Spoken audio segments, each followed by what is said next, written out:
Olá! O pulmão é um dos órgãos que mais nos protege. Nesse novo vídeo, nós vamos explicar por quê, como é que isso acontece. Fica com a gente.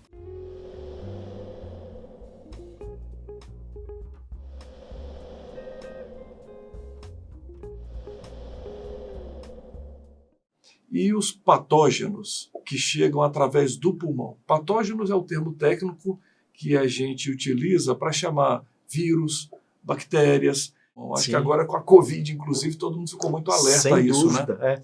Nós temos um sistema fantástico de defesa, né, nos pulmões. A gente tem várias linhas de defesa. Começa aqui em cima, no nosso nariz, na mucosa aqui respiratória. Tem um filtro, a gente chega em casa, tem que lavar aqui, porque... Exato, assim, é umidificado, aquece o ar, umidifica o ar, quer dizer, prepara o ar para que ele entre de uma maneira para lesar menos o nosso pulmão. A gente tem uma série de mecanismos que nos ajudam a impedir que partículas mais grossas, cheias de porcaria, cheguem lá perto do sangue. A gente tem o muco, né, que é produzido pelas células de revestimento do pulmão. Tudo isso já lá dentro. Isso, que ajudam a grudar a porcaria. E aí, de vez em quando, a gente dá uma tossidinha que a gente nem percebe, a gente está limpando essa via respiratória. E a gente tem células de defesa que ficam lá embaixo mesmo, perto do sangue, para nos proteger. E circulando no sangue, a gente tem um monte de células de defesa. Agora, quando é que esse sistema falha? Quando o nosso sistema imunológico não está bom, as pessoas que têm doenças que acometem o sistema imunológico, as células de defesa, por exemplo. Outro, quando estruturalmente o pulmão não está bom, porque você tem, por exemplo, uma bronquite muito grave, um enfisema muito grave, uma fibrose muito grave, a arquitetura do pulmão está muito atrapalhada. Ou quando o patógeno, como você falou, aquele bicho que vai tentar entrar no nosso pulmão, tem muitos recursos para driblar tudo isso. Foi selecionando e acabou ficando especializado em nos atingir. Ou quando eles vêm em grande quantidade, isso pode que a gente também não dá conta, né, de lidar. Uma das discussões aí da Covid era justamente essa. Como é que você faz para contaminar uma pessoa? Basta né? Quanto de vírus você precisa para você ficar doente, né? Então tem característica da pessoa, mas tem características também dos vírus. E também tem um papel da quantidade de bicho com o qual você consegue lidar, né? Os profissionais da saúde sofreram muito, possivelmente por causa disso, porque a exposição era contínua e repetida em grande quantidade. Exatamente. Carlão, respirar com a ajuda de aparelhos. Como é que é isso daí? Bom, primeiro que eu sempre achei engraçado esses aparelhos, porque na verdade é um aparelho, né? Existem vários aparelhos que podem ajudar a pessoa a respirar. Mas quando ela está usando um só, né? Na verdade, o que a gente faz quando a gente conecta a pessoa a um aparelho é fazer com que o aparelho ajude o pulmão a respirar. Então, conceitualmente, a função de troca gasosa continua sendo feita pela pessoa. Existe uma situação em que não acontece isso, nós vamos falar. Falamos disso daqui a pouco. Isso. O que acontece? Vamos falar de uma situação que é fácil de todo mundo entender, uma situação quase de normalidade, que é uma cirurgia, por exemplo, né? Então a pessoa vai fazer uma cirurgia, ela tem que ficar dormindo, né? Tem que ficar sedada, anestesiada, então não vai ter dor, vai dormir. E aí perde aquele controle da respiração automática. Perde o controle da respiração. Vamos imaginar que nós estamos falando de uma pessoa que não tem nenhuma doença no pulmão. Como é que a gente vai fazer com que o aparelho se ligue ao pulmão? Tem uma pecinha que chama tubo. É o tubo. Foi entubado. Foi entubado. Então é a intubação que a gente chama de orotraqueal, quer dizer, entra pela boca e entra ali na traqueia. Traqueia é essa via aérea que a gente inclusive pega aqui, não é? Isso, exatamente. A gente sente uma cartilagem aqui, né? Então aí como se você estendesse a traqueia da pessoa até aqui fora, para a gente poder mexer. Quando a gente abre a boca, não dá para ver direitinho, tem que ter instrumento para olhar. As coisas que entram pela boca e pelo nariz podem ir para o estômago ou para o pulmão. Isso. Aqui perto da garganta tem uma válvula, né? Exato. Que separa o que é ar e o que é alimento. Isso, quando a gente engole, Uhum. automaticamente a gente dá uma tampadinha aqui para onde o ar vai. Engasguei. Engasgar é alguma coisa que devia ir para o estômago, tentou entrar no pulmão, aí você tosse, né? Você protege. O tubo, o médico coloca o tubo no lugar certo, vai para a traqueia. E aí aqui fora a gente vai conectar num tubo também, que vai chegar num aparelho, que é um aparelho de ventilação mecânica. Então, Que é o aparelho. Exatamente, que é o tal do aparelho. Então, o que esse aparelho faz? Basicamente, ele controla a quantidade de oxigênio que você vai dar. Então, lembra que a gente falou aquela história na altitude tem menos oxigênio, perto do nível do mar tem mais, e a gente falou dos 20%. Você consegue dar até 100% de oxigênio. Você consegue quintuplicar a quantidade de oxigênio que a pessoa vai receber. A gente também consegue mexer na força com que esse ar entra e sai. Então, pressões. A gente consegue colocar mais pressão. A pessoa normalmente sem aparelhos, quando respira porque diminui a pressão dentro do pulmão, o ar entra. O ar entra, exato. O aparelho empurra o ar. Por isso que esses aparelhos chamam pressão positiva, né? O aparelho joga o ar lá dentro. A gente consegue regular essas pressões. Isso tem um monte de peculiaridades de como você regular isso. Você também consegue regular quantas vezes por minuto este processo acontece. Se a pessoa tem que respirar mais rápido, mais devagar, né? O ser humano tem uma peculiaridade, diferentemente de outros animais que respiram muitas vezes pouquinho. O cachorro respira poucas vezes, muitas vezes e pouquinho, né? Respiração de cachorrinho, né?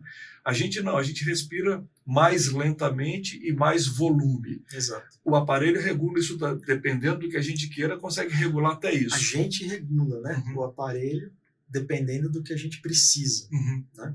Então a gente consegue controlar a quantidade de oxigênio, consegue controlar as pressões, consegue controlar a frequência com que essa pessoa vai respirar. Então eu tinha partido daquela situação da anestesia, da cirurgia com pulmão normal.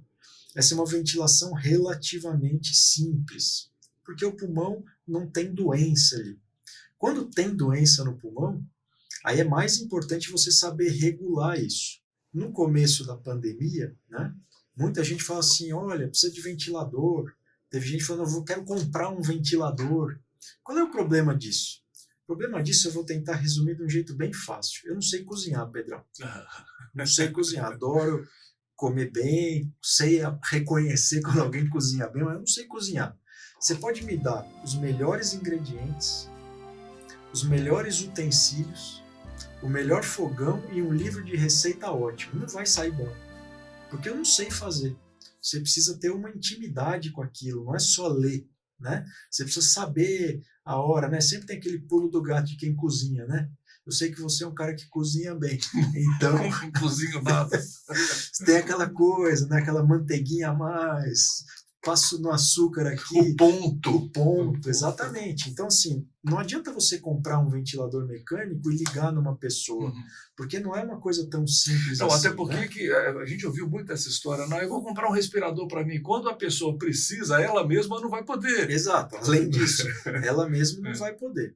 Então, aqui também acho que é uma boa oportunidade para a gente tirar um pouco a culpa da intubação.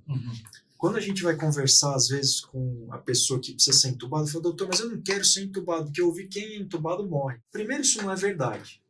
Primeiro aspecto aí para a gente dissecar um pouco isso é que muitas vezes a intubação é um marcador de gravidade. Se a pessoa precisou do tubo, é porque ela está mais grave. Agora, a intubação, ela salva vidas. Né? É tratamento, né? É tratamento. Sim. Mas a gente precisa ter mais medo da doença. Exatamente. Porque o tratamento é tratamento. Claro.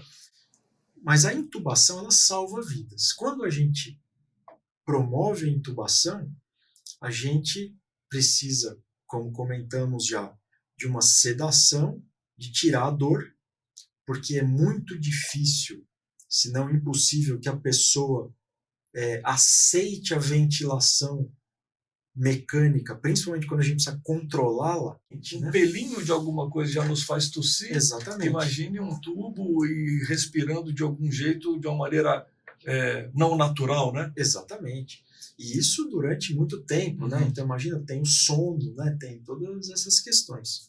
E aí a gente tem um outro aparelho, que daí, esse sim, a oxigenação do sangue pode acontecer sem a participação do pulmão, que é a tal da ECMO, né? Que é a circulação extracorpórea, né? Com uma membrana de oxigenação. Então, nessa situação, sim, aí o pulmão está muito comprometido a ponto de que mesmo a ventilação mecânica invasiva, totalmente controlada pela gente, oxigênio a 100%. Não dá conta de oferecer o que a pessoa precisa. E aí a gente faz um desvio do sangue. Então, o sangue ele sai do corpo da pessoa, é oxigenado numa máquina e volta para o corpo da pessoa já oxigenado. E aí a gente dá esse suporte enquanto o pulmão da pessoa se recupera. Esse tratamento já existe há muitos anos, né? E ele é super importante para cirurgias, por exemplo, cardíacas, cardiopulmonares. Existem várias modalidades deste suporte, né?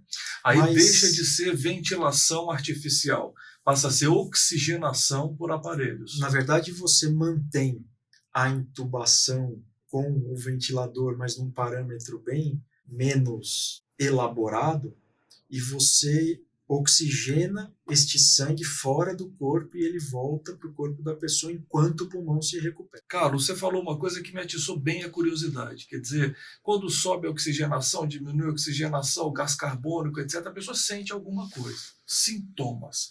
Sintoma é sentir alguma coisa. O assintomático, ele não sente nada. É que não sente nada, ele não tem sintomas de uma doença, né?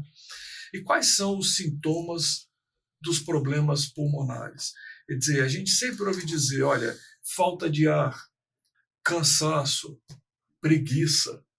A preguiça é sonolência também? Quer dizer, são sintomas muito assemelhados, né? Quais são as diferenças entre esses que eu falei ou outros e quais são os mais comuns de se encontrar? Pois é, Pedrão, você foi bem no ponto, assim, é um sintoma.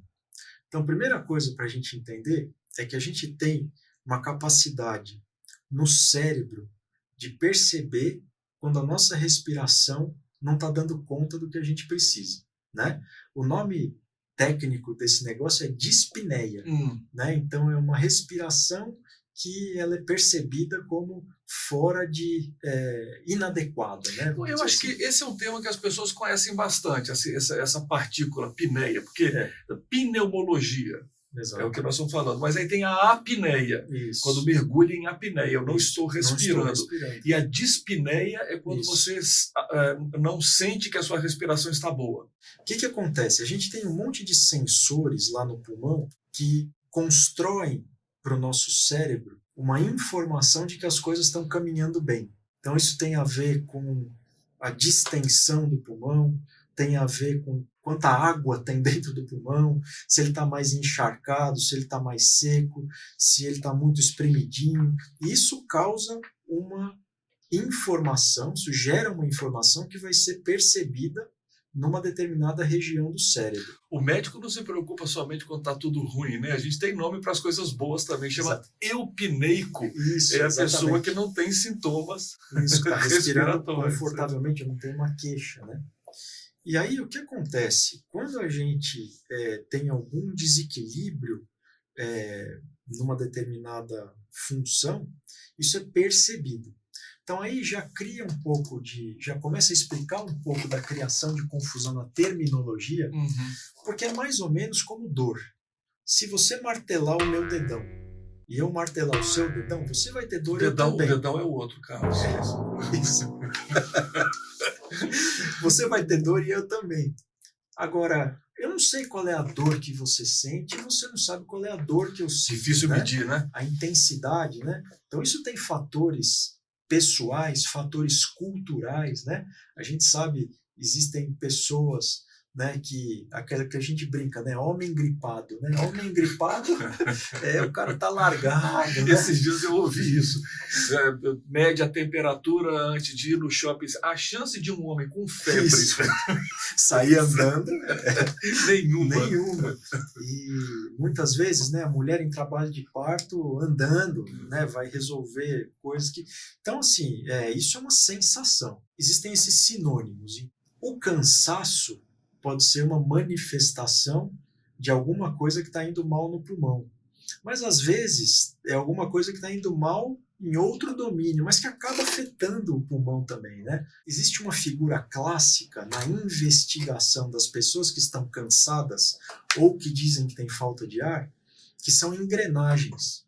Então, você tem a engrenagem do pulmão, você tem a engrenagem do coração e você tem a engrenagem do músculo e do sangue, por exemplo. Anemia pode dar cansaço, porque o transporte de oxigênio, a distribuição de oxigênio para o corpo não está adequada. Você falou isso, o oxigênio entra dentro do sangue e é distribuído para o resto do corpo. Mas se o sangue está com problema, pode ser que essa distribuição não se faça adequadamente. Exato. Ou, por exemplo, problemas da tireoide, né? Uma tireoide que funciona mal, o hipotireoidismo, que a gente sabe que o hormônio tireoidiano é como se fosse um regulador aí de velocidade para a gente, simplificando a explicação. Se você tem hipotireoidismo, você está lá mais lento, mais cansado. E aí, quando você vai fazer o esforço, você não consegue entregar o que você precisa. Ou doenças do coração, né? Você tem uma artéria coronária que não está funcionando bem. Quando você exige mais dela, ela não deixa você ir para frente. Esse sangue oxigenado tem que circular, né? Quem faz a circulação do sangue é o coração. Exato. Tá bom, legal. Eu aprendi um bocado, Carlão. Legal, Pedrão. A gente fica para a próxima aí. Combinado. Abraço Obrigado. aí. Valeu. Até mais. Tchau.